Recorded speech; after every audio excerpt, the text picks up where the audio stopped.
මේ දකින්න තියෙන්නේ අපේ රටේ ජනප්‍රිය මාධ්‍ය ආයතනයකට අයත් පුවත්පතක පළවුණු පුවතක්. ඇත්තටම මේක ගුවන් කාලය වෙන් කරන්න හෝ පුවත්පතේ ඉඩක් වෙන් කරන්න අවශ්‍ය වැදගත් නිවුස් එකක්ද? මේ එකක් පමණයි. මුලින් මොවුන් සමාජ මතයක් හදන්න උත්සාහ කළා මේ ආපදා තත්ත්වය ගැන ආණ්ඩුව දැනගෙනත් ඒකට සූදානම් වීමක් කළේ නැහැ කියලා. පස්සේ නලින්ද ජයතිස්ස අමාත්‍යවරයා ඒ ගැන පැහැදිලි ප්‍රකාශයක් පාර්ලිමේන්තුවේ කළාට පස්සේ ඒ කතා බහ යට ගියා.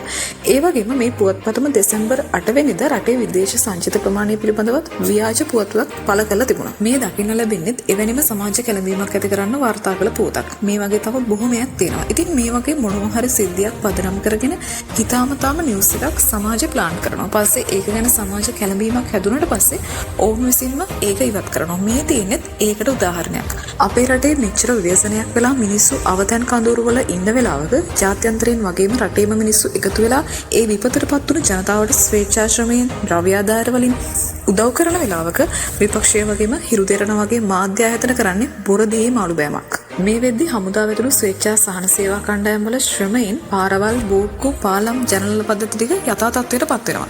ජනාධිපති අනුර දිස්ත්‍රික් සම්බන්ධීකරණ කමිටු කැඳවල උපදෙස් දෙනවා වගේම වෙනම ඒ වැඩසටහන් අධීක්ෂණය කරනවා. ඉතින් රටේ මේ විදිහට විශාල වැඩපිළිවෙලක් තියත් වෙද්දි මේ විපක්ෂය ඇතුළු මාධ්‍ය නාලිකා කරන්නේ පටු දේශපාලන අරමුණු වෙනුවෙන් මේ වගේ පහත් විදිහට ව්‍යාජ පුවත් වාර්තා කරමින් රට ව්‍යාකූල තත්ත්වයට පත් කරන එක. රටේ ජනතාව නොමග යවන ව්‍යාජ ප්‍රවෘත්ති නිර්මාණය කරමින් ඔවුන් තුළ සැකය අවිශ්වාසය නිර්මාණය කරන එක. නමුත් ජනතාව පෙරට වඩා දැන් සබුද්ධිකයි. 2022 මහජන නැගිටීමෙන් පරාජය කරපු ඒ දූෂිත දේශපාලන කඳවුර නැවතත් බලයට ගේන්න පෙරදරන මෙවැනි මාධ්‍ය භාවිතාවන් ජනතාව දැඩිව හෙලා දකින බව ඒ මාධ්‍ය නාලිකාවල සමාජ මාධ්‍ය පෝස්ට් වලට වැටෙන කමෙන්ට්ස් වලින් පැහැදිලි වෙනවා. ඒ නිසා මේ ආපදා තත්ත්වය හමුවෙත් ජනතාව ආණ්ඩුව සමග එකට එක් වෙලා පෙර සිටිය තැනට වඩා ඉහළ තැනකට සමාජය ඔසවා තබන්න කටයුතු කරන බව රට පුරා දකින්න ලැබෙන ජනතා අදහස් වලින් තහවුරු වෙනවා.